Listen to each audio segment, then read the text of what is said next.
À la lisière paisible de la forêt nationale de Prescott, là où la nature sauvage rencontre la civilisation, la vie d'Emily Parker prit un tournant inattendu. Max, un jeune lynx roux, n'était pas apte à retourner à l'état sauvage. En tant que spécialiste de la réhabilitation de la faune, Emily comprenait l'équilibre délicat entre soins et respect. Elle partageait son foyer avec Max et sa fille Lily, un tout petit d'1 an qui explorait le monde depuis une couverture étalée dans le jardin. L'après-midi était chaud, le ciel d'un bleu profond, et une légère brise faisait frémir les cimes des arbres. Max était différent des autres animaux sauvages. Des blessures l'avaient démarqué. Sa patte avant droite était mutilée. Malgré tout, il avait survécu, mais n'était plus capable de chasser. Émilie l'avait soigné pendant des mois, et lorsque le centre de réhabilitation avait connu des difficultés, elle avait décidé de l'adopter définitivement. Avec une autorisation officielle et un enclos extérieur spécialement aménagé, Max faisait partie de la famille depuis 3 mois. L'adaptation n'avait pas été simple, mais Max y était étonnamment bien fait. Il était vigilant sans être agressif, prudent sans être craintif. Sa relation avec Lily était faite de curiosité prudente. Jamais Émilie ne laissait les deux seuls ensemble. Un après-midi ensoleillé, elle se tenait à la fenêtre de la cuisine, observant la scène dans le jardin. Lily sur sa couverture, Max somnolent au soleil. Elle se décida à aller chercher du linge dans le sèche-linge. Juste 60 secondes, pensa-t-elle. À cet instant, tout semblait parfaitement calme. Le jardin baignait dans la paix, les oiseaux chantaient dans les arbres et l'air vibrait du bourdonnement familier des insectes. Mais à son retour, Lily avait disparu. Un cri rauque, l'alerte de Max, glaça son sang. À travers la fenêtre, elle vit Max qui tenait Lily par l'arrière de sa salopette et la ramenait vers la maison avec une urgence maîtrisée. Lily ne pleurait pas, elle semblait plus surprise qu'effrayée. Émilie se précipita dehors. Max relâcha Lily et chancela. C'est alors qu'elle la vit, une crotale, enroulée à l'endroit même où Lily jouait quelques instants plus tôt. Max respirait avec difficulté, du sang collait à sa patte avant. Il avait été mordu en sauvant Lily. La scène paraissait irréelle, un prédateur protégeant un enfant. Émilie n'hésita pas une seconde. Elle intervint immédiatement. Lily était indemne, alors elle la posa sur la véranda couverte et se tourna vers le serpent. À l'aide d'une serfouette, elle parvint à faire entrer l'animal dans un conteneur. Ses mains tremblaient en fermant le couvercle. Puis toute son attention se porta sur Max. Il haletait, les yeux vitreux de douleur. La morsure devait être traitée sans délai. Émilie savait que chaque minute comptait face au venin d'un crotal. Elle attrapa son téléphone et appela le docteur Harris. Il était vétérinaire dans une clinique située à 40 minutes de route. Émilie expliqua la situation tout en courant dans le garage pour récupérer la caisse de transport de Max. Le docteur Harris promit de préparer l'antidote. Max se laissa rouler sur une couverture et glisser dans la caisse sans résister. Un signe inquiétant. Émilie attacha Lily dans le siège auto, installa Max sur le siège passager et prit la route. Ses pensées se bousculaient, les larmes lui montaient aux yeux. Le lynx qu'elle avait sauvé s'était mis en danger, pour son enfant. Durant le trajet, Émilie lutta contre ses émotions. « Pourquoi as-tu fait ça, stupide chat ?» murmura-t-elle. Elle savait que c'était irrationnel, mais l'inquiétude l'écrasait. À son arrivée, le docteur Harris les attendait. Ensemble, ils installèrent Max sur une civière. Dans la salle de soins, il reçut immédiatement des perfusions et l'antidote salvateur. Lily, silencieuse dans les bras d'Émilie, semblait elle aussi sentir la gravité du moment. Émilie suivait chaque geste du vétérinaire, chaque expression de son visage. Les 12 prochaines heures seraient décisives. Émilie resta aux côtés de Max avec Lily, jusqu'à ce que le docteur Harris lui dise qu'il fallait le garder en observation pendant la nuit. De retour chez elle, tout lui sembla vide. Sans Max, la maison était silencieuse. Émilie prépara Lily pour la nuit, mais son esprit restait accaparé par le lynx. Vers 21 heures, le téléphone sonna. C'était le docteur Harris. Max réagissait à l'antidote, et l'enflure n'avait pas progressé. Un souffle d'espoir. Émilie sortit sur la véranda, regarda dans l'obscurité, vers l'endroit vide où Max avait l'habitude de se reposer. Cette nuit-là, elle dormit mal, suspendue aux nouvelles, entre inquiétude, culpabilité et un lien grandissant avec cet animal sauvage qui, depuis longtemps, avait conquis son cœur. L'aube se leva lentement alors qu'Émilie s'éveillait, les membres lourds. La nuit avait été empreinte d'inquiétude. Avant même que le café n'ait fini de couler, le téléphone sonna. C'était le docteur Harris. Max était réveillé. L'enflure à sa patte avant diminuait. Sa respiration s'était stabilisée. Émilie poussa un profond soupir. L'espoir renaquit en elle, et à chaque mot du vétérinaire, son soulagement grandissait. Quelques heures plus tard, la confirmation tomba. Max pouvait rentrer chez lui. Émilie demanda à sa voisine, Madame Thornton, de garder Lily pendant qu'elle se rendait à la clinique. Le docteur Harris l'attendait déjà en salle de soins. Max reposait dans une grande cage, la patte bandée, les yeux plus clairs et attentifs. « Il s'est remarquablement remis », dit le docteur Harris. La perfusion avait été retirée, Max buvait de lui-même. Émilie reçut un flacon d'antibiotiques, à administrer 2 fois par jour. « Plus facile à dire qu'à faire », commenta-t-elle sèchement. Le docteur Harris sourit. « J'ai confiance en vos compétences. » Ensemble, ils placèrent Max dans la caisse de transport. Sur le trajet du retour, Émilie lui parla à voix basse, chose qu'elle faisait rarement. Sa distance professionnelle avait toujours fait partie de son approche des animaux sauvages. « Ce que tu as fait pour Lily, on ne le trouve dans aucun manuel, » dit-elle. Max glissa un peu dans la boîte. Son regard était vif et calme. Émilie ne s'imaginait pas qu'il comprenne ses paroles. Mais ses yeux exprimaient une intelligence qu'elle n'avait jamais perçue chez d'autres animaux sauvages. Une intelligence qui dépassait le simple instinct. Chez elle, Madame Thornton l'attendait sur le pas de la porte, Lily dans les bras. Au début, la vieille dame s'était montrée méfiante envers Max, mais avec le temps, elle s'était habituée à sa présence. « Comment va notre héros ?» demanda-t-elle. Émilie posa la caisse dans le salon. « Il est sur la voie de la guérison, » répondit-elle. « Et grâce à lui, Lily est saine et sauve. » Madame Thornton acquiesça lentement. Peu d'êtres vivants mettraient leur vie en danger pour un enfant. Émilie ouvrit la caisse. Max resta immobile un instant, observant les alentours avec attention, puis sortit lentement. Lily poussa un cri de joie. « Max, Max !» C'était la première fois qu'elle prononçait clairement son nom. Émilie sourit, envahie par l'émotion. Elle installa Lily dans le parc. L'enfant babillait gaiement, tandis que Max se coucha à quelques mètres, les yeux fixés sur la fillette. Ce fut un instant silencieux, mais chargé de sens. Un moment de lien profond et muet. Dans les jours suivants, Max continua de se rétablir. Émilie dissimulait les antibiotiques dans des morceaux de poulet que le lynx mangeait sans méfiance. Le bandage fut retiré et la morsure révélait une peau rose en voie de guérison. Une semaine après l'incident, Émilie était assise sur la véranda, tandis que Lily jouait avec de l'eau dans une petite piscine pour chats. Max somnolait à proximité. Tout semblait paisible, en harmonie. Le soleil baignait le terrain herbeux, les cigales chantaient doucement. Soudain, une voiture s'arrêta dans l'allée. Sa mère, Margaret, arrivait pour sa visite mensuelle depuis Phoenix. Elle descendit de voiture, un regard sceptique posé sur Max, une sacoche à provisions dans une main et une expression inquiète sur le visage. « Bonjour ma chérie », dit-elle en s'approchant lentement. Émilie l'accueillit dans ses bras. « Nous allons bien. » Max se remet. « Une morsure de serpent ?» demanda Margaret, les sourcils levés, alors qu'elle s'installait sur la véranda avec un verre de thé glacé. Émilie raconta toute l'histoire, l'apparition du crotale, l'intervention de Max et sa blessure. Margaret fut visiblement émue. « Il l'a vraiment tiré hors de danger ?» Émilie acquiesça. « Et il a été mordu en la sauvant. » Margaret resta longtemps silencieuse, observant Lily qui barbotait en riant doucement. « Je me suis trompée », murmura-t-elle enfin. « Je trouvais irresponsable de garder un animal sauvage près de Lily.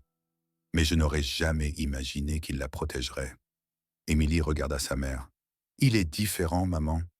J'ai travaillé avec des centaines d'animaux sauvages. Aucun n'était comme Max. Sa présence est calme, mais profonde. » Lorsque le soir tomba, les 2 femmes restèrent assises dans la chaleur douce, tandis que le ciel se teintait d'orange et de violet. Max reposait à la lisière du jardin, sa silhouette se détachant nettement dans la lumière déclinante.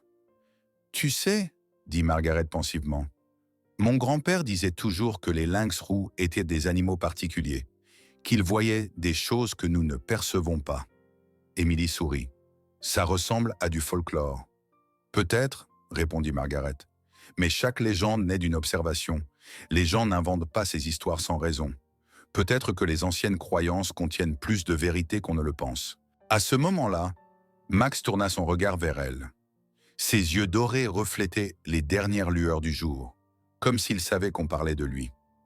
Émilie se demanda s'il existait réellement des choses que seuls les animaux pouvaient percevoir. Des choses échappant à toute explication humaine.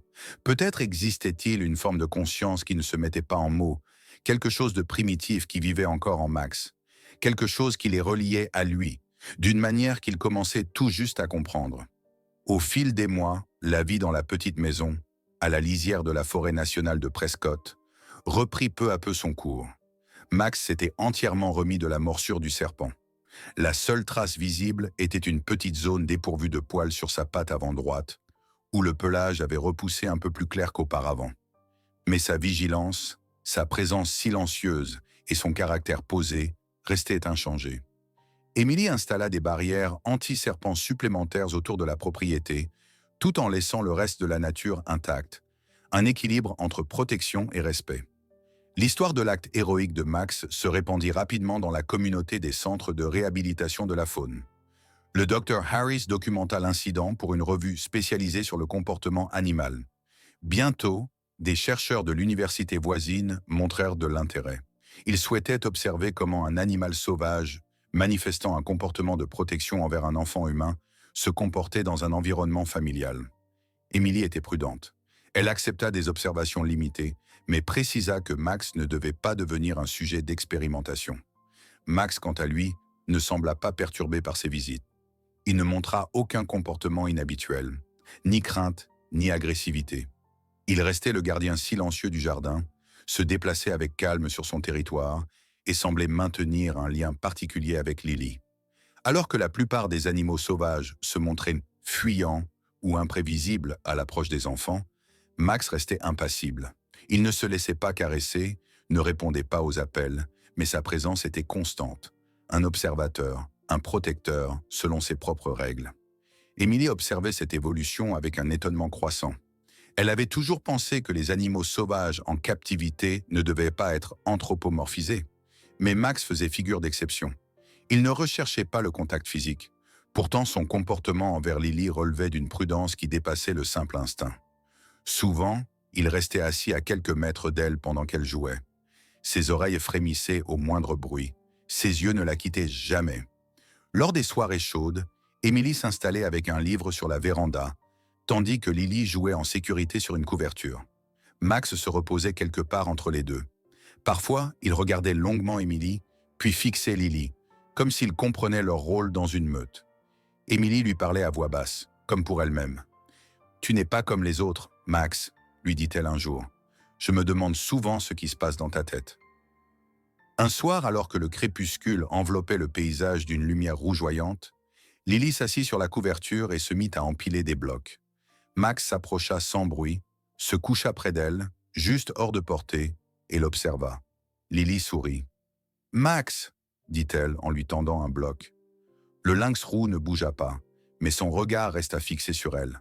Ce n'était pas une envie de jouer, mais une attention calme et concentrée. Émilie ressentit dans ces moments un lien qu'elle ne pouvait expliquer. C'était comme si Max comprenait que Lily était vulnérable. Peut-être était-ce l'instinct, peut-être autre chose de plus profond, mais c'était réel.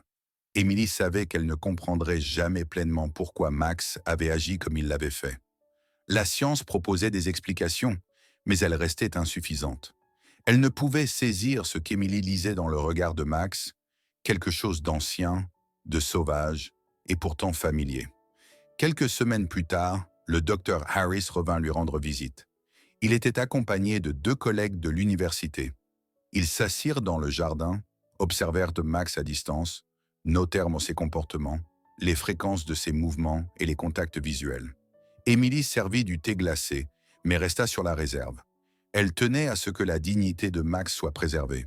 Après 1 heure, les chercheurs repartirent. L'une d'elles, une jeune éthologue, déclara pensivement « Il manifeste une proximité sélective. Pas de soumission, pas de curiosité, mais un attachement ciblé. C'est rare. » « Je sais, » répondit Émilie. « C'est pourquoi je ne veux pas le voir finir dans un laboratoire. » La biologiste hocha la tête. « Je comprends. Certaines choses doivent juste être observées, pas disséquées. » Cette nuit-là, Émilie alla se coucher tard. Avant d'éteindre les lumières, elle sortit une dernière fois sur la véranda. Max était assis au bord du jardin, silhouette d'un être sauvage sous un ciel étoilé. Lily dormait paisiblement dans sa chambre.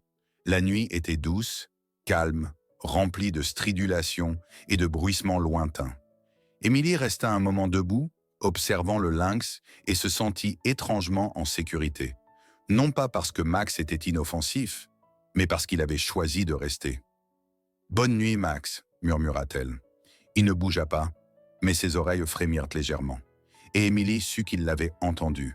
L'automne arriva en Arizona. Les soirées se rafraîchirent, la lumière devint plus douce, et les feuilles des arbres bordant la forêt commencèrent à se teinter lentement. Dans la maison d'Emily Parker, peu de choses changèrent, et pourtant, un nouvel air semblait y flotter. Quelque chose entre la gratitude et la conscience que la vie évolue toujours, même lorsqu'elle paraît immobile. Max était complètement rétabli. Il avait retrouvé la pleine mobilité de sa patte, même s'il adoptait parfois une posture de soulagement. La petite zone dépourvue de poils était restée, comme une marque. Non pas de faiblesse, mais de souvenir. Lily marchait désormais avec assurance, explorant le jardin avec une curiosité accrue. Émilie ne la quittait presque jamais des yeux. Max restait souvent près d'elle, comme une ombre, attentif, mais discret. Un après-midi, Émilie observe Lily ramasser une petite branche et la tendre vers Max. Le lynx roux était assis à quelques mètres sous un arbre, les pattes soigneusement repliées sous lui. Il ne bougea pas, mais observa Lily d'un regard tranquille. Lily sourit, comme si cela suffisait. Il n'y eut ni caresse, ni interaction typique entre un enfant et un animal domestique. Et pourtant, un lien existait, discret, mais réel. Émilie se demandait souvent comment les choses évolueraient. Max n'était pas un cas ordinaire, ni complètement sauvage, ni vraiment apprivoisé. Ressentirait-il un jour le besoin de partir? Ou bien resterait-il devenant un membre de cette famille peu conventionnelle? De telles questions n'avaient pas de réponse. Alors elle vivait au jour le jour, observant, apprenant, ressentant. Le docteur Harris restait en contact. Parfois, il apportait de nouveaux articles ou des questions venues de l'université. Émilie répondait dans la mesure du possible, mais restait ferme sur un point. Max n'était pas un sujet d'étude. Il était Max, un individu avec ses choix, ses particularités et sa dignité. Un soir, Émilie et Lily étaient assises sur la véranda.